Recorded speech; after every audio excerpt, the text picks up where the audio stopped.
Hello friends, welcome back to SciFi Orbit. स्वागत है आपका साईफाई ऑर्बिट में। और हमने कल से जो प्रकाश का अपवर्तन स्टार्ट किया था उसको अपन आज आगे बढ़ा रहे हैं। तो आगे बढ़ने से पहले पता आपको क्या करना है, सब्सक्राइब वाला बटन ज़रूर दबाना है। तो चलिए आज की क्लास शुरू करते हैं।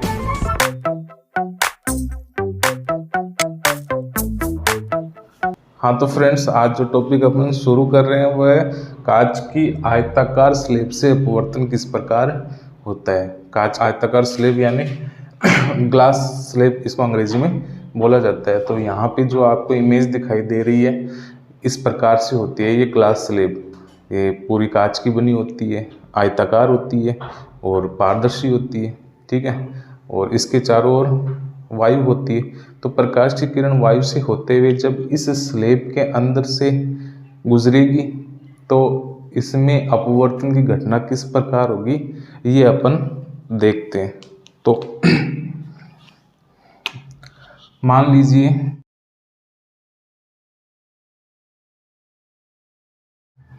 ये है अपनी जो कांच की स्लेब है,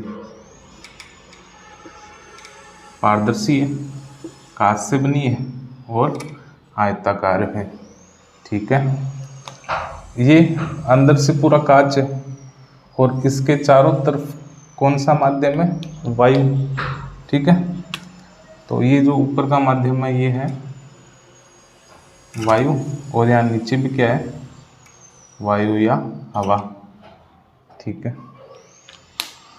इसको थोड़ा अपन ऐसे लिख लेते हैं। अब देखिए, अब जो प्रकाश की किरण आ रही है यहाँ से आएगी ऊपर से, तो अपन लाते हैं एक प्रकाश की किरण।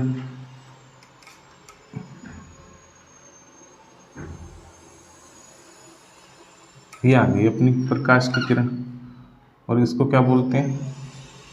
आपतित किरण, इंसिडेंट रे, ठीक है। और जिस बिंदु पर ये आपतित हो रही है इसके लंबवत जो रेखा होती है वो अभिलंब कहलाती है,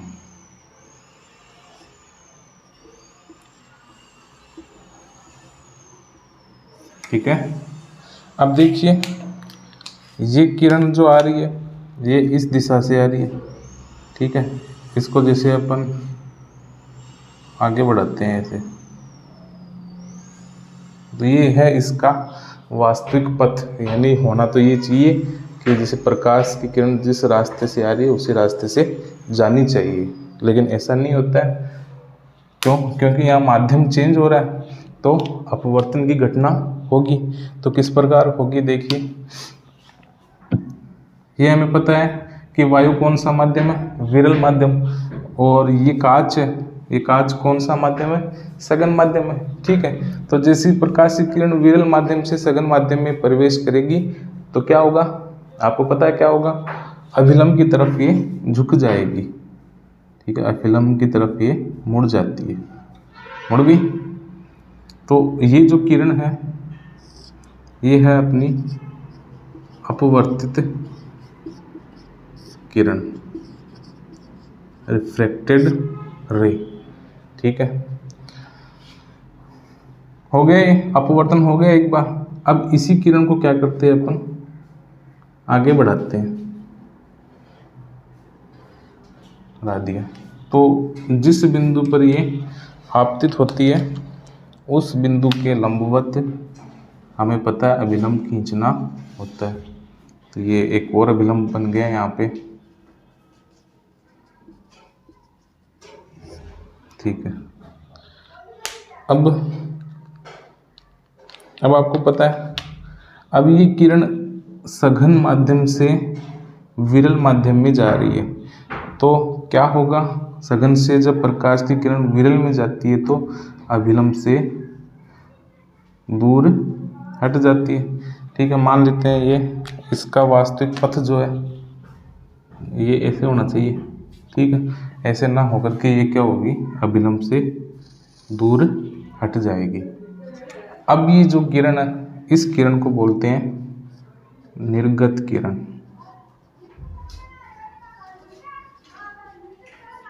ठीक है। तो जो निर्गत किरण होती है वो क्या होगा, प्रकाश की जो आपतित किरण थी उसके वास्तविक पथ के समांतर हो जाती है अंत में, ठीक है। तो ये इस प्रकार यहाँ पर अपवर्तन 2 बार होता है। पहले वायु से इस कांच के अंदर किरण प्रवेश करती है तो अभिलंब की तरफ झुक जाती है, फिर वापस कांच से जब वायु की तरफ जाती है, वायु के अंदर प्रवेश करती है तो अभिलंब से दूर चली जाती है और अपने वास्तविक पथ के समांतर हो जाती है। तो ये इस प्रकार होता है कांच की आयताकार स्लिप से अपवर्तन। इसके बारे में पूछा जाता है। ये जो डायग्राम है ये भी इम्पोर्टेंट है।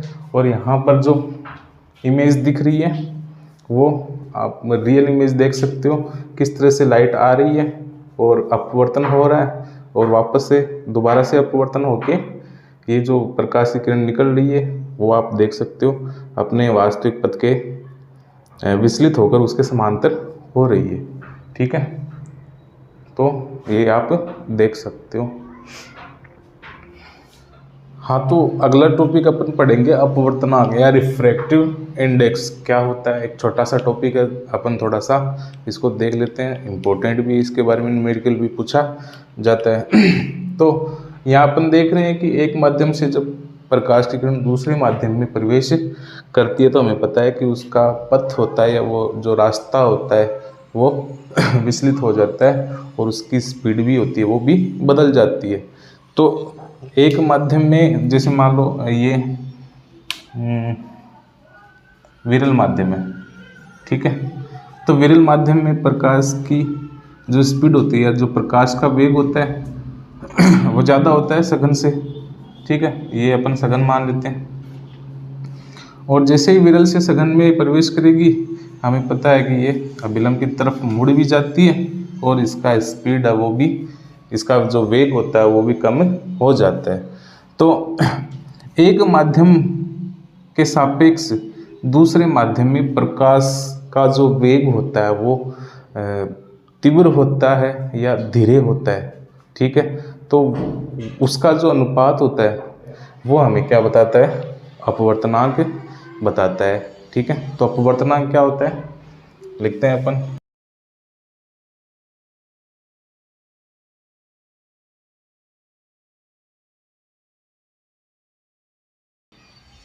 तो क्या कह रहा है कि 2 माध्यम में प्रकाश के सापेक्षिक वेग का अनुपात ही क्या कहलाता है, अपवर्तनांक कहलाता है। यहाँ पे 2 माध्यम है, दोनों माध्यम में हमें पता है कि जो प्रकाश का वेग होता है वो अलग अलग होता है, ठीक है। किस में तेज है, किस में कम है, और जिस माध्यम में प्रवेश कर रही है उस माध्यम में प्रकाश का वेग कम होता है या तेज होता है या तीव्र होता है। तो वो जो अनुपात होता है वो अपवर्तनांक हमें बताता है। अपवर्तनांक हमें क्या क्या बताता है,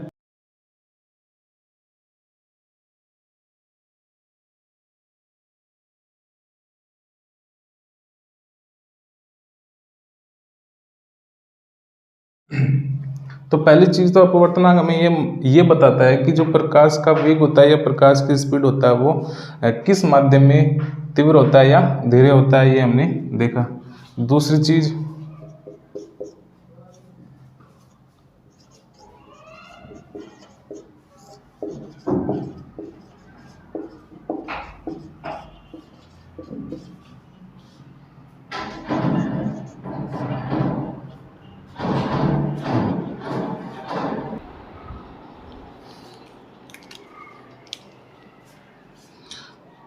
चीज़ हमें ये बताता है कि जो प्रकाश की किरण विचलित होती है, मुड़ती है अपने कोण से, तो उसका माप भी बताता है कि वो मान लो कितना डिग्री मुड़ी है या कितना डिग्री है वो विचलित हुई है, या अभिलंब से कितना डिग्री नज़दीक आई है या अभिलंब से कितना डिग्री दूर गई, यानी अपवर्तन कोण का मान भी हमें ये बता सकता है, ठीक है। तो ये इसके बाद अपवर्तनांक की परिभाषा, ये हमें क्या क्या चीज़ बताता है ये आप एक बार इसको उतार लीजिए। अपन आगे देखेंगे कि ये अपवर्तनांक किस प्रकार से निकाला जाता है। तो अब हम देखते हैं कि अपवर्तनांक किस प्रकार से निकाला जाता है। देखिए यहाँ पर जो प्रकाश की किरण होती है वो एक माध्यम से दूसरे माध्यम में प्रवेश कर रही है। तो पहली चीज़ कि जिस माध्यम में प्रवेश करती है, यानी यहाँ पे नीचे वाला माध्यम ये मान लेते हैं अपने पानी, ठीक है, और ये वायु। वायु की अपेक्षा पानी है वो सघन है, ठीक है। तो इसमें क्या होगा, प्रकाश की किरण होती है वो अभिलंब के पास आ जाएगी। तो इस पानी को अपन दूसरा माध्यम मान लेते हैं, और प्रकाश की किरण वो वायु से पानी के अंदर जा रही है। तो जिस माध्यम में प्रकाश की किरण प्रवेश कर रही है वहाँ पर ही अपन को देखना होता है, यानी अपनी जो आँख होती है वो यहाँ पर रख लेते हैं, अपन यहाँ से देख सकते हैं, ठीक है। तो अब यहाँ से क्या अपवर्तनांक किस तरह से निकालेंगे, कौन से माध्यम में प्रवेश कर रही है, दूसरे माध्यम में, ठीक है। तो माध्यम 2 का जो अपवर्तनांक है किसके सापेक्ष, माध्यम 1 के सापेक्ष,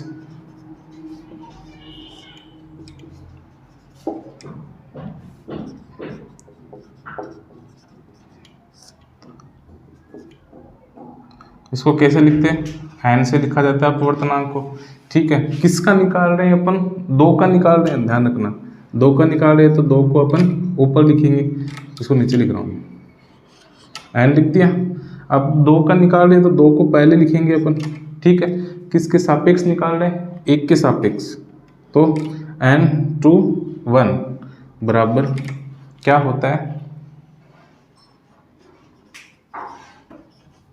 अब जो चीज़ बाद में लिख रहे हैं, यानी जो माध्यम अपन बाद में लिख रहे हैं ना, वो आएगा ऊपर, माध्यम 1 में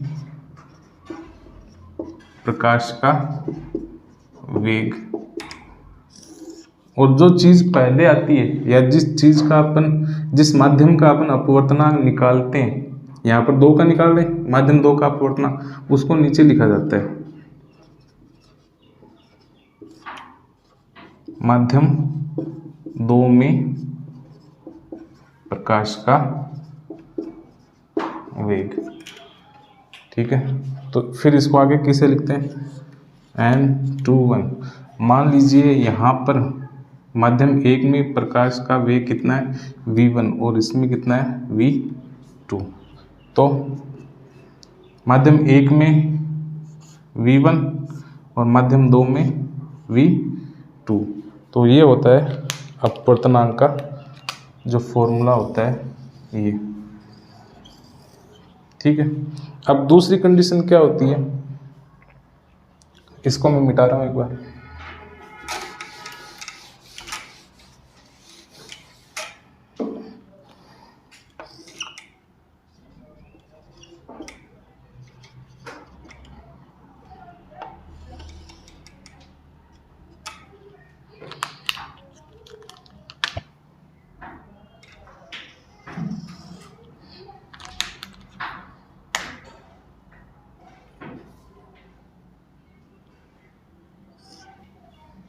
देखिए अब क्या हो रहा है अपना, ये तो माध्यम 2 था, ये माध्यम 1। अब देखिए प्रकाश की किरण दूसरे माध्यम से पहले माध्यम में, यानी पानी से कहाँ जा रही है, हवा के अंदर जा रही है। तो किस माध्यम में प्रकाश की किरण प्रवेश कर रही है, ऊपर वाले में। तो अब अपन को आँख अपनी कहाँ पर रखनी है, यहाँ पे, ठीक है। तो यहाँ से अपन देख रहे हैं कि प्रकाश की किरण जिस माध्यम में आती है ना, वहीं से अपन को प्रकाश की किरण को देखना होता है। तो 1 नंबर माध्यम में आ रही है, तो अब अपन किसका निकालेंगे, माध्यम 1 का अपवर्तनांक निकालेंगे, किसके सापेक्ष, माध्यम 2 के सापेक्ष। तो क्या बनता है, एन किसका निकाल रहे हैं हम, 1 का, तो 1 को पहले लेंगे, किसके सापेक्ष निकाल रहे हैं, 2 के सापेक्ष, ठीक है। और जो चीज़ बाद में होती है, जैसे दूसरा माध्यम बाद में, तो उसको अपन ऊपर लिखेंगे, माध्यम 2 में प्रकाश का वेग बटा माध्यम 1 में प्रकाश का वेग, और ये हो जाएगा v2/v1। ये एक फॉर्मूला। और तो इस प्रकार हमने देखा कि अपवर्तनांक जो होता है वो दो अलग अलग माध्यमों में प्रकाश के वेग का अनुपात में बताता है। ठीक है, तो इस प्रकार से अपना अपवर्तनांक निकाल सकते हैं, आप लिख सकते हो इसको। अब एक और अपना छोटा सा टॉपिक है निरपेक्ष अपवर्तनांक। ये क्या होता है कि जब अपने पास दो माध्यम में से एक माध्यम क्या हो, निर्वात हो। देखिए यहाँ पर प्रकाश की जो किरण है वो निर्वात से कहाँ जा रही है, दूसरे माध्यम में। यहाँ पे अपन ने पानी लिया है, ठीक है, कांच भी ले सकते हैं, कुछ भी ले सकते हैं। तो जब दोनों माध्यम में से एक माध्यम क्या हो, निर्वात हो, तब जो दूसरे माध्यम का अपवर्तनांक होता है वो क्या कहलाता है, निरपेक्ष।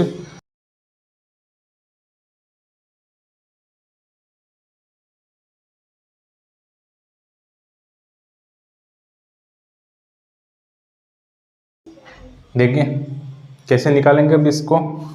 तो n किसका निकालना है, पानी का निकालना है।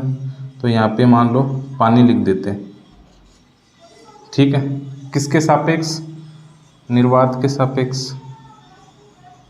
चलिए अब दूसरी चीज कौन सी रखी है, अपन ने निर्वात रखी, तो इसको अपन ऊपर लाएंगे। निर्वात में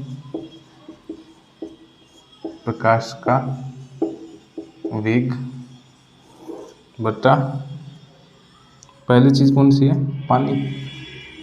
तो पानी में प्रकाश का वेग। अब इसको कैसे लिखेंगे, n, पानी को अपन लिख सकते हैं वाटर, ठीक है, निर्वात को कुछ नहीं लिखा जाता है। निर्वात में प्रकाश का वेग अपन ने शुरू में पढ़ा है कि निर्वात में प्रकाश का वेग होता है वो 3 × 10⁸ मीटर पर सेकंड होता है, और इसको किससे लिखा जाता है, c से लिखा जाता है, ठीक है, c। और पानी में जो प्रकाश का वेग है उसको अपन v1 कर सकते हैं, ठीक है। तो ये इस प्रकार से निरपेक्ष निर्वात को निकाला जाता है। छोटा सा टॉपिक है, देख लेना। आगे अपन एक न्यूमेरिकल क्वेश्चन करते हैं, फिर अपन को ये जो अपवर्तनांक वाली स्टोरी है वो पूरी समझ में आ जाएगी, ठीक है। आप इसको उतार सकते हो।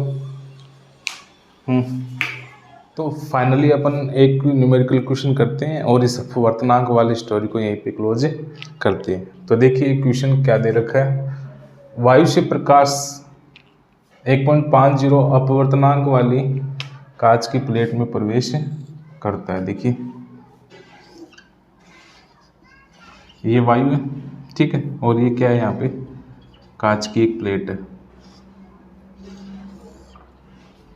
अब वायु से प्रकाश की किरण किस में जा रही है, कांच की प्लेट में जा रही है।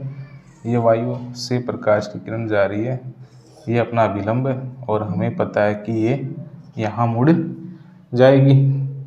तो एक तरह से अपन आइडिया लगा सकते हैं कि जैसे ही वायु में से प्रकाश की किरण कांच में आती है तो इसकी स्पीड वो कम हो जाती है और ये अभिलंब के पास आ जाती है। तो एक आइडिया में पता चल गया कि यहाँ पर जो प्रकाश का वेग होगा वो इससे कम होगा, ठीक है। अब इस कांच की प्लेट का अपवर्तनांक दे रखा है, देखिए 1.50, ठीक है, और कांच की प्लेट में प्रवेश करता है तो कांच में प्रकाश की चाल कितनी है। अब देखिए अपवर्तनांक जो होता है वो अपन ने देखा था,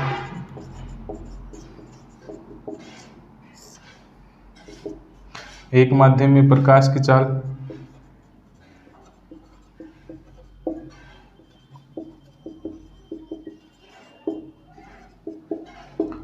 बटा दूसरे माध्यम में प्रकाश की चाल।